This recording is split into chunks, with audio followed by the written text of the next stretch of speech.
first, a little bit of context about where we are in the pandemic locally before I talk more specifically about current testing recommendations. So today, we are just actually 9 days short of marking the 2-year anniversary of when we started formally responding to the pandemic here in Santa Clara County. So we are closing in on our 2-year anniversary. And we are still in the throes of the highest infection rates that we have seen to date during this entire 2 years. We have learned that Omicron spreads like wildfire. And we know that many sectors, including healthcare, education, and many other critical sectors, are experiencing a lot of staff shortages because of illness from Omicron. And we also know that there's a lot of change, a lot of fatigue, and a lot to keep up with. But I do want to offer a glimmer of hope. And that hope comes from our sewage surveillance. So you will remember that when I spoke in December, that was our first indication that we had a problem with Omicron. This is a surveillance system that we track and follow quite closely along with others. And we are now seeing some signs that increasingly make me feel confident that the levels of infection are just starting to come down. What we are seeing is that all 4 sewer sheds that we track in our county are showing a decrease in the amount of Omicron detected. We're by far from out of the woods. What I'm saying is maybe we're starting to approach where we were 2 weeks ago, but at least we're not continuing to rise up. As far as hospitalizations, that's quite a different story. Our hospitalizations are continuing to increase, and we anticipate that that will be the trend for a little bit more because hospitalizations lag the increases in infections. But at least I wanted to just give that little bit of light. We know that there is light ahead. So that's really the context for the comments that I'm going to make about testing. We've always said, and we know now more than ever, that we have to put these layers of protection together. And when we have a shortage of one layer, as we do currently with testing, we have to double up on those other layers and really focus on them. We still have fantastic masks of great quality in enormous quantity. We can use those. We still have lots of vaccination and boosters for anyone who's not up to date, and many other layers. But let's talk a little bit about testing. So we know that in our community, as in many places across the country, our current demand far exceeds the supply of tests that we have. And so that is the spirit for the guidance that we're providing about, so when should you get tested, and when should you use which kind of test?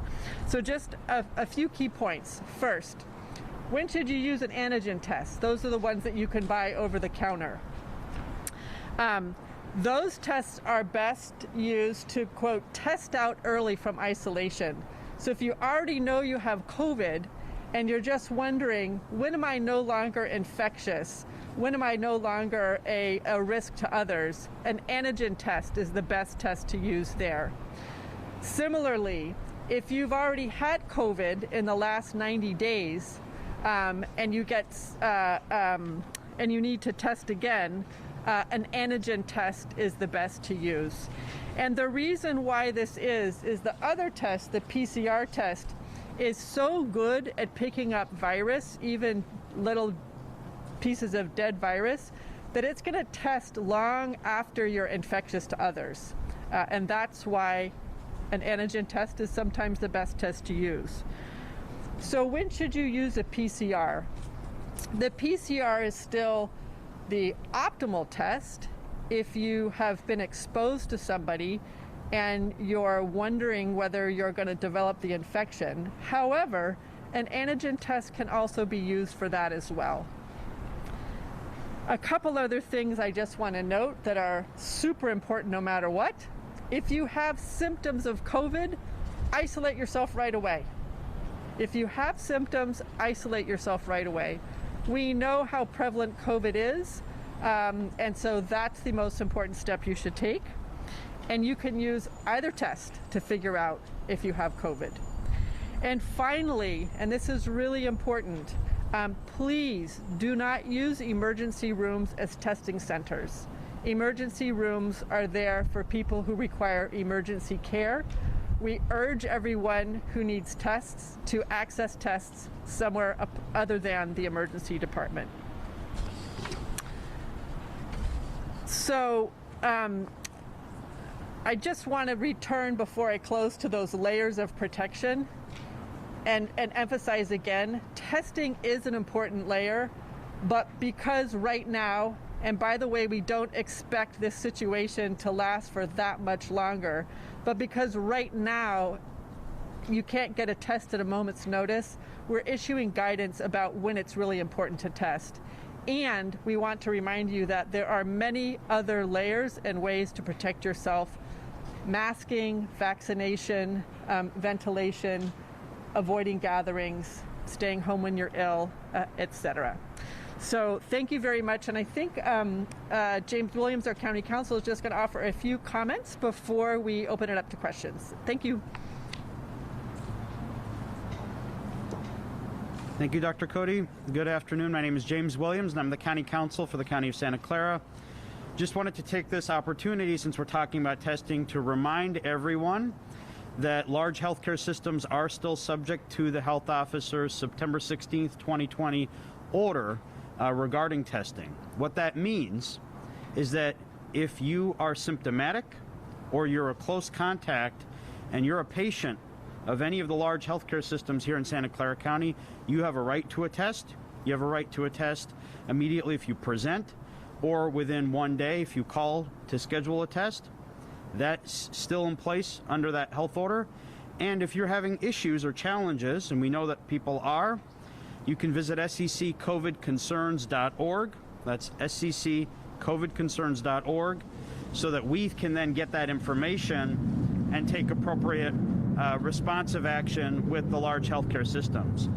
Testing's been a challenge throughout the pandemic. That's why that testing order was put in place. And we really do need all of the large healthcare systems in the county to do their part so that the burden isn't solely on the county itself, which is currently providing a disproportionate percentage of the testing to our community. Thank you. All right, we will now take questions from the media. We'll start from this side. If you can please identify yourself and the outlet that you're with. We'll start over here. Well, this is David with NBC. You mentioned you'll take responsive actions against healthcare providers. Mayor Reed and Justice was talking about fines. Are we getting to that level? And your reaction to that? Maybe these healthcare providers are not carrying their weight. Sure. So the question was about the responsive action that we might take if there are issues with compliance with the testing order.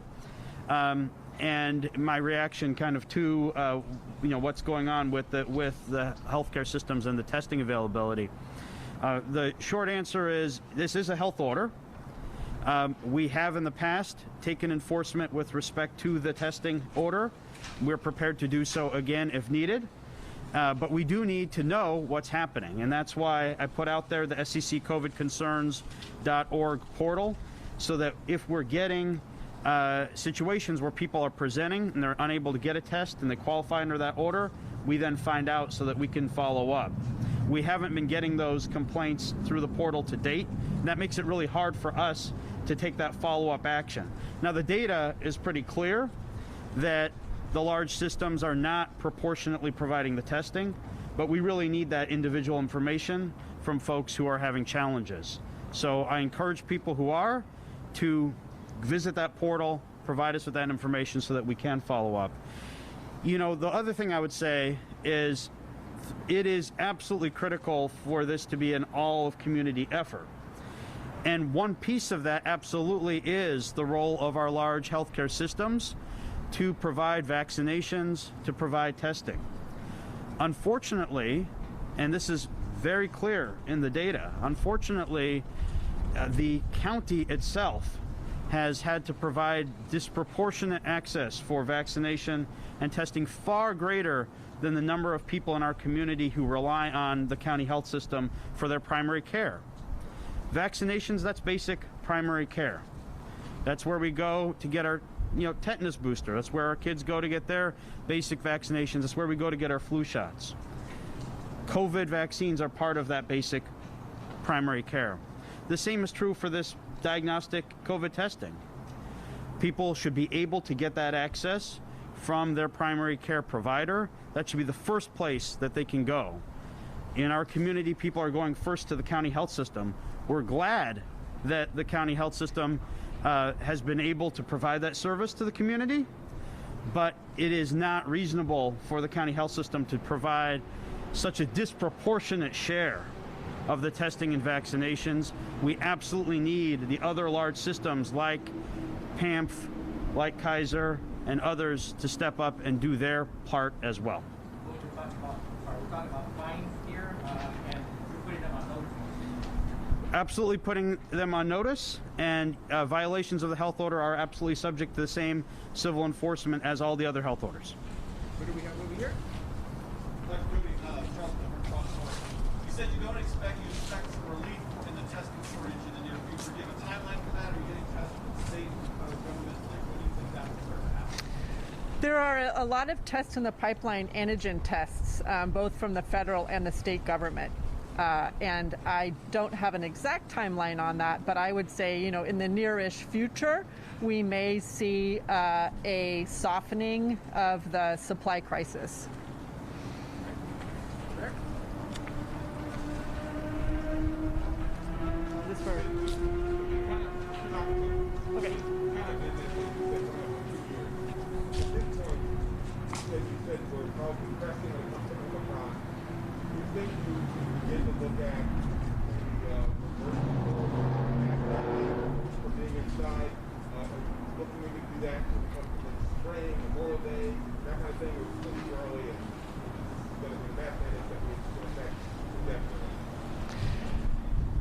It's far too early. I want to emphasize, I want to do two things. One, I want to provide a glimmer of hope to the community that this isn't going to go on forever and ever and ever, this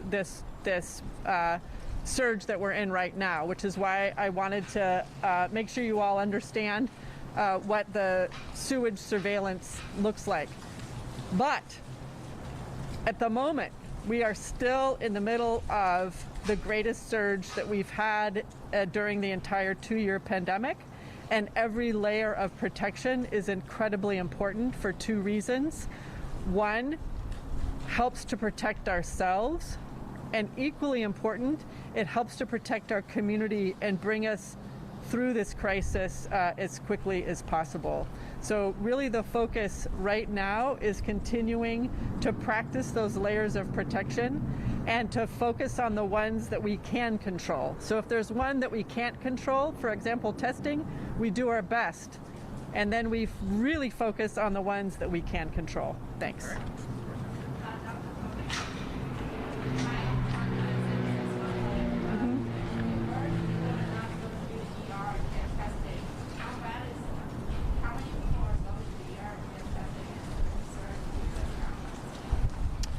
What we know is that across our county, emergency departments are seeing a very large number of people coming in seeking care and requiring care.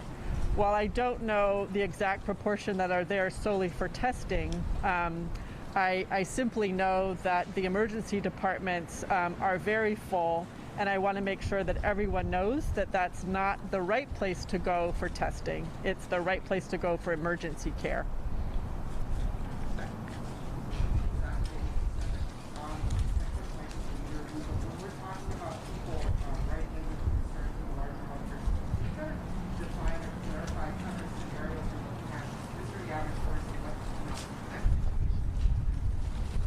Sure. So the question was, what type of situation would we want reported to the sccovidconcerns.org portal? And what we're looking for are if there are suspected violations of that September 2020 testing order. What does that mean? That means if you are symptomatic or a close contact and you have tried to get access to testing from your healthcare provider, but we're told it's not available for a week, or we're told to go somewhere else, or we're directed, for example, to the county health system, those would be violations. Those would be the exact kinds of things that we'd like to hear about. Again, if you're symptomatic or a close contact. You mentioned that the county is taking a disproportionate run of the testing. Do you have figures, approximately of how much percentage of testing that the county is doing right now compared to the Sure. So the question is some data around what's happening with the testing. So the county health system has about 300,000 residents that get their primary care from the county health system's clinics, but that's about 15% of the county population and has been providing over 20% of the testing. By contrast, for example, Kaiser is the primary care provider for about 600,000 county residents. That's over 30% of the county population. They've been providing around 12% of the testing. PAMF, which is part of Sutter Health, very large health system, has about 16.5% of county residents that it is responsible for primary care, but has been only providing 2.4% of the testing.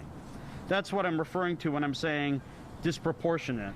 We would expect primary care systems to be providing access to these basic primary care services.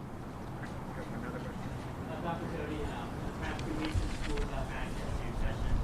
Parents have been getting emails about exposure notices, but you can't get a PCR test. There's too much demand. What's your guidance on how to test your kids when that optimal test is available? Right. This is a question with regards to schools and testing in schools. I have just two thoughts to offer. One is the importance of in-person learning for all students. 2 years into the pandemic, we do know that our children have suffered academic learning loss, extraordinary mental health challenges, social isolation, etc. So we know that the harms of not being in school are fairly great. For most students, and there are some students for whom the risk of COVID is still quite significant because of an underlying health condition, but for most students, the balance certainly weighs in favor of being in school. We also know that there's so much COVID circulating in the community that everyone has a risk of exposure in the classroom, on the campus, in the community, at home, after school, et cetera, et cetera, et cetera. So it's getting increasingly difficult to pick out which is which. I think that there's been new guidance to schools from the state, and it takes a different tact. So rather than tracing each individual child, it's more thinking about exposure in the classroom or even indeed in the school. Our recommendation thus is simply that kids get frequent, regular testing. We understand that there are challenges in getting antigen tests into some schools not.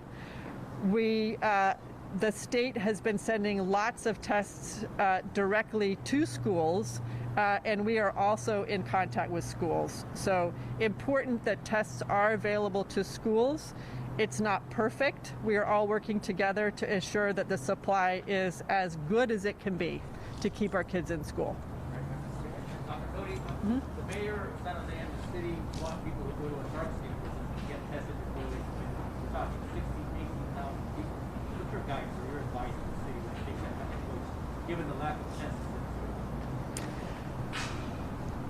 Right now, where we are in the pandemic, where we are still in the middle of a surge, our general recommendation, not a mandate, but our recommendation is to avoid large gatherings. While there are layers of safety that can be put into place, masking, testing, vaccination, boosting, that will help a lot. There are just probabilities at work. And I would avoid large gatherings. That would be my recommendation, not a mandate, but my recommendation. I'm sorry, he's asking those people, those fans to test before they come in. We're talking 16,000 fans, 16,000 tests. Yeah, it's also a challenge, so that is an option for those people, given that our community at this moment in time does not have a massive supply of tests. That might not be the best way to use the limited tests that we have. I have a two-part question.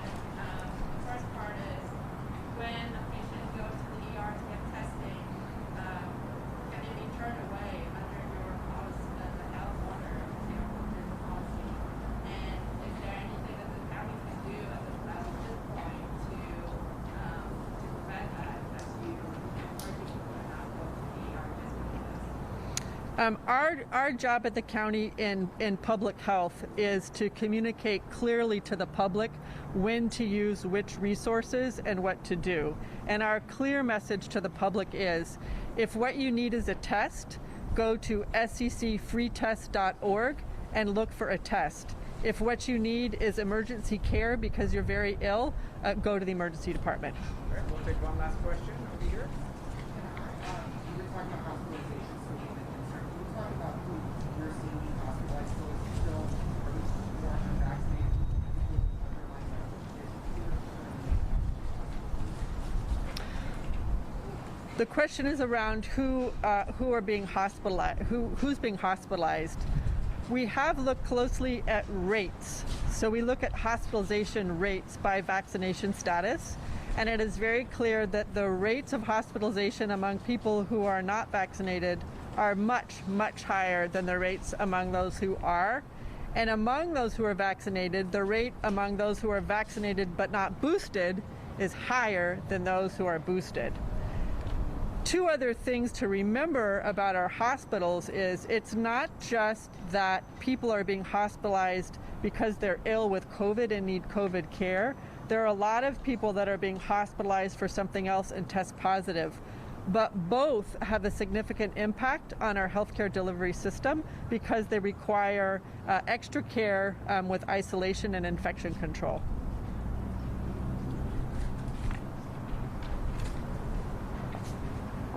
I just wanted to add one other thing. I was asked earlier about the testing data, and obviously this conversation this afternoon is focused on testing, but I did want to note we're seeing the same disproportionality issues in vaccination delivery.